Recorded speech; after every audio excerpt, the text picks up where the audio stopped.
Meus amados irmãos, saúdo a todos com a paz do Senhor Jesus Cristo. Hoje, com muita alegria, estamos estreando o canal Escola Bíblica em Foco. Sejam todos muito bem-vindos. Aqui nós traremos para todos vocês, professor, professora da Escola Dominical, bem como também para você que não é professor, mas que é um amante das Sagradas Escrituras, subsídios que irão enriquecer a sua compreensão na Palavra de Deus. E a você, professor, sem dúvida alguma, nós iremos desempenhar algumas atividades que vão enriquecer a sua aula e assim você estará abençoando muito mais aqueles que te ouvem. Portanto, sejam todos bem-vindos e que aqui possamos desfrutar de um ambiente de enriquecimento na educação cristã para a glória do nome de Jesus. Sendo assim, estamos estudando nesse segundo trimestre de 2020, que corresponde aos meses de abril, maio e junho, a lição que tem como tema a Igreja eleita, redimida pelo sangue de Cristo e selada com o Espírito Santo da promessa. Nesse trimestre, é um trimestre que está explorando a carta de Paulo aos Efésios e hoje estamos na lição de número 6, a lição que traz como título a condição dos gentios sem Deus.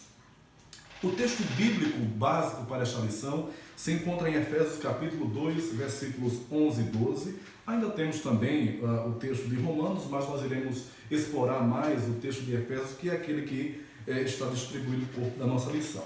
E diz-nos assim o texto bíblico: portanto, lembrai-vos que vós, noutro tempo, éreis gentios na carne, chamado incircuncisão pelos que na carne se chamam circuncisão, que naquele tempo estáveis sem Cristo, separados da comunidade de Israel, estranhos conceitos da promessa, não tendo esperança e sem Deus no mundo. Portanto, esse versículo 12 é o que vai ser desenvolvido especialmente nos tópicos 3 e 4 de nossa 2 e 3 da nossa lição, e esse versículo é o tema base para a nossa reflexão neste dia, que muito brilhantemente o nosso comentarista, pastor Douglas Batista, denomina como os 5 estados de privação dos gentios. Sendo assim, meus amados irmãos, quando ele resgata o versículo 11, que ele diz: portanto, lembrai-vos que noutro tempo eres gentios na carne e chamados incircuncisão pelos que na carne se chamam circuncisão, nós gostaríamos então de trazer uma breve análise sobre esse aspecto da circuncisão. A circuncisão nasce no pacto que Deus fez com Abraão há mais ou menos 2000 anos antes de Cristo, especialmente e descrita no Gênesis capítulo 17, versículos 10 a 14. Esse pacto ou a circuncisão era exatamente uma incisão no órgão sexual masculino da criança quando ela estava no seu 8º dia de nascido. Então essa criança ela era circuncidada e mais à frente nós vamos perceber que nessa cerimônia também era dada o nome a essa criança recém-nascida. 430 anos depois do pacto que Deus fez com Abraão, descrito no Gênesis capítulo 17, a lei também recepciona a circuncisão e a incorpora nos rituais do povo judeu. Nós encontramos isso em Levítico capítulo 12 e versículo 3. Sendo assim, a circuncisão se torna um dos mais importantes rituais da comunidade judaica. De maneira, meus amados irmãos, que até o próprio sábado, o Shabat, que era um dos momentos mais expressivos da religiosidade judaica, podia ser quebrado caso o 8º dia do nascimento da criança correspondesse a esse dia do sábado. Então, até o próprio sábado poderia ser deixado de ser observado para que a circuncisão fosse realizada. Alguns estudiosos chegam até mesmo a dizer que o próprio Yom Kippur, que era o dia da expiação, também uma festa muito expressiva no calendário judaico, também podia ser quebrado para que fosse feita a circuncisão. De maneira que agora o povo do Antigo Testamento passou a ser conhecido entre dois povos: os circuncidados, que eram toda a comunidade judaica, e os incircuncisos. Quem seriam então os incircuncisos? Todas as demais nações que não faziam parte da aliança que foi feita com Deus, com Abraão, e posteriormente também o pacto mosaico.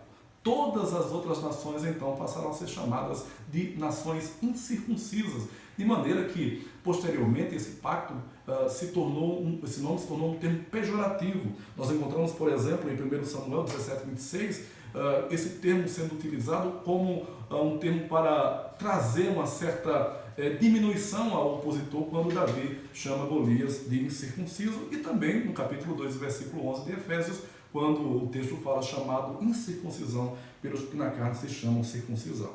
Mas, meus amados irmãos, esse pacto de Deus feito com Abraão e recepcionado pela lei, tinha um sentido espiritual, que era o sentido que apontava para o que Deus requeria para o seu povo, que era a pureza espiritual e a santificação. Lamentavelmente, os judeus passaram a usar o pacto da circuncisão e o próprio rito da circuncisão apenas como um ritual externo, ou seja, eles se alegravam e vangloriavam-se na circuncisão, mas o seu coração estava distante de Deus. Preste atenção, eles estavam circuncidados na carne, mas o seu coração estava distante de Deus. Por isso que Deus começa a usar, tanto em Deuteronômio, Moisés usa esse termo, como também o profeta Jeremias, em Jeremias capítulo 4, versículo 4, passa a utilizar um termo chamado circuncisão no coração. Ou seja, o que Deus requeria do seu povo não era apenas um sinal externo, mas também e sobretudo aquilo que deveria acontecer no interior. Ou seja, a aliança da circuncisão, o ritual da circuncisão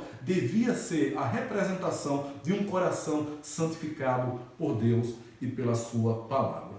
Sendo assim, meus amados irmãos, nós encontramos que o povo de Israel caiu nesse mal de tornar a circuncisão apenas um trunfo para o distinguir das demais nações. E quando nós vamos perceber isso no Novo Testamento, as implicações que isso acontece quando a igreja nasce, porque, como nós sabemos, Jesus nasceu em um contexto judaico e ele também foi circuncidado. Nós encontramos esse texto lá em Lucas capítulo 2, verso 21, o próprio Jesus sendo circuncidado. Jesus submeteu-se então a vários rituais da liturgia judaica. Mas quando Jesus começa a pregar o Evangelho e começa a anunciar as boas novas do Evangelho, e depois da sua morte e ressurreição e da incumbência que ele dá à igreja para que o Evangelho não ficasse circunscrito apenas aos territórios judaicos, o Evangelho teria que alcançar agora todas as nações. Nós vamos encontrar várias referências, como por exemplo Marcos 16 e 15, Mateus 28 e o próprio texto de Atos capítulo 1, versículo 8, quando o Senhor dá incumbência para que os seus discípulos levassem o Evangelho a todas as nações, em Jerusalém, Judeia e Samaria e até os confins da terra. E para que isso fosse realizado, nós sabemos que o Senhor levantou um homem extraordinário, que é o próprio escritor da carta aos Efésios. No capítulo 9 de Atos, ele se converte e passa a ser um instrumento de Deus para levar o Evangelho não somente aos israelitas, mas especialmente também aos gentios. Até ele é denominado como o apóstolo dos gentios. Paulo então começa, meus queridos, a transmitir essa mensagem de salvação para todos os gentios. Contudo, nós encontramos em Atos capítulo 13 e 14 essa obra missionária onde Deus levanta tanto Saulo quanto a Barnabé para que eles pudessem levar o Evangelho para todas as nações. Só que na primeira viagem missionária de Paulo, ele volta com alegria porque Deus havia aberto as portas do Evangelho para os gentios. E nós encontramos isso em Atos capítulo 14, versículo 27, o relato que os apóstolos Barnabé e Paulo dão para a igreja de Antioquia. Ele diz assim: e quando chegaram, reuniram a igreja e relataram quão grandes coisas Deus fizera por eles e como abriram aos gentios a porta da fé. Então, havia uma alegria muito grande, porque o Evangelho agora chegava entre os gentios. Não estava somente agora restrito aos judeus, mas estava se ampliando e alcançando outros territórios, outras pessoas, até porque a palavra gentios tem aquela denominação de gentes. Então, o Evangelho agora consegue transpor as barreiras culturais e alcançar pagãos e pessoas de várias nacionalidades. Só que quando isso acontece, quando Paulo está alegre na igreja de Antioquia, ele recebe uma notícia muito constrangedora. E qual a notícia que ele recebe? Veja o que está escrito em Atos capítulo 15, versículo 2. Então alguns que tinham descido da Judéia ensinavam aos irmãos: se vos não circuncidardes conforme ao uso de Moisés, não podereis salvar-vos. essa mensagem pregada pelos judaizantes causou um certo constrangimento e até tristeza entre os irmãos que haviam sido recém-convertidos ao Evangelho. De maneira que, veja o que diz o pastor Douglas Batista no livro de apoio: esses mestres não autorizados encontraram forte resistência na Antioquia. O esforço para judaizar a igreja cria acalorados debates e tem o potencial de dividir a igreja. Por causa do perigo da cisão e da importância da mensagem missionária, uma delegação é enviada a Jerusalém para resolver o assunto. Entre eles, os representantes estão Paulo e Barnabé. Então nós encontramos, meus amados irmãos, que houve o primeiro concílio em Jerusalém e que tinha como foco principal resolver esse debate. Afinal de contas, quem estava com a razão? Os missionários, Paulo e Barnabé, que haviam feito um trabalho extraordinário entre os gentios, ou esses recém-convertidos do Evangelho, mas que queriam trazer para o Evangelho os costumes judaicos, inclusive o ritual da circuncisão? Esse concílio acontece no ano 49 da era cristã e chegou, depois de deliberadas discussões, o colégio apostólico formado por Pedro, por Tiago, o irmão de Jesus, e os demais apóstolos que ali estavam na capital, em Jerusalém, eles chegaram à seguinte deliberação em Atos capítulo 15, versos 28 e 29. Na verdade, pareceu bem ao Espírito e a nós não vos impor mais encargo algum, senão essas coisas necessárias, que vos abstenhais das coisas sacrificadas aos ídolos, e do sangue da carne sufocada, e da fornicação. Então foi essa a deliberação. Não incluía a circuncisão, não incluía os ritos mosaicos, mas esses princípios básicos e elementares da fé cristã. E ainda que os judaizantes tenham ainda perturbado a igreja em várias outras situações, tentando confundir a mente dos recém-convertidos entre as nações, ficou deliberado pelo colégio apostólico que Paulo poderia pregar aos gentios sem as amarras do legalismo judaico. Portanto, meus amados irmãos, agora nós podemos encontrar o Evangelho podendo ter livre curso entre os gentios, sem que esse se tornasse apenas uma continuidade do legalismo judaico.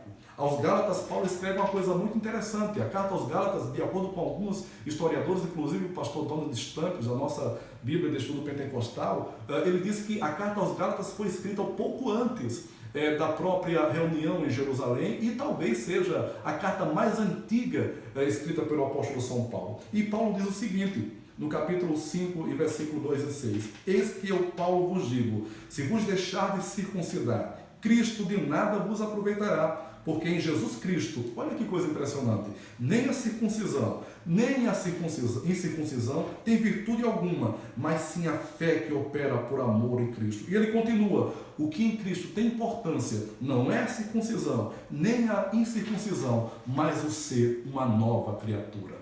Veja que coisa impressionante Paulo fala. E aí fecha-se esse cerco contra esses princípios judaicos que queriam implantar na fé cristã os rituais. E aí o colégio apostólico bate o martelo e diz, não, a partir de hoje Paulo tem livre acesso para pegar o Evangelho e fazer com que muitas outras pessoas se voltem para Jesus Cristo, sejam libertos dos seus vícios gentílicos e também das amarras legais que estavam sendo implantadas. Amados irmãos, nós chegamos ao nosso terceiro tópico, que vai nos trazer também dois aspectos dessa privação relacionado às nações que estavam afastadas das benesses proporcionadas pelo Evangelho. Sem esperança e sem Deus. Ou seja, primeiro eles estavam desprovidos de esperança. Agora, para nós falarmos sobre esperança, é importante nós fazermos um resgate sobre o que os gentios, e especialmente os judeus, entendiam por esperança. É interessante que num mito de toda a mitologia, uma história mitológica entre os gregos, eles contavam muito que a esperança era um único elemento que sobreviveu e havia sido colocado dentro de uma caixa chamada Caixa de Pandora. Talvez o estudante secular vai conhecer isso. E quando aquela caixa foi aberta, todos os males foi para o mundo, seguiu a prostituição, os assassinatos, e o único espírito que havia permanecido nessa caixa era a esperança. Ou seja, eles chamavam de Elpis, que era aquilo que fazia com que os gentios esperassem que alguma coisa pudesse melhorar. Ou seja, mesmo todos os males sendo espalhados pelo mundo, eles esperavam que alguma coisa naquela vida secular pudesse melhorar. Então, a esperança dos gentios estava restrita às coisas humanas, às coisas efêmeras, às coisas provisórias. Jesus Cristo mesmo, ele fala sobre isso em Mateus capítulo 6 e versículo 32, ele fala essas questões voltadas ao comer, ao beber, ao vestir, os gentios procuram essas coisas, porque a esperança, o elpis, que era a esperança dos gregos, dos gentios, eram apenas nas coisas efêmeras e passageiras. Paulo, por exemplo, ele dando aquele discurso, escrevendo aos Coríntios, no capítulo 15, que é o célebre capítulo da ressurreição, ele diz que se nós esperarmos em Cristo somente nas coisas dessa vida, nós somos os mais miseráveis entre os homens. Ou seja, os gentios tinham uma esperança, a esperança de coisas melhores, de dias melhores, mas a igreja não tem apenas essa esperança. A esperança da igreja não está restrita às coisas apenas dessa vida, mas são esperanças que vão mostrar, são mais significativas, mais expressivas, de maneira que nós veremos, por exemplo, qual o conceito da fé cristã em relação à esperança.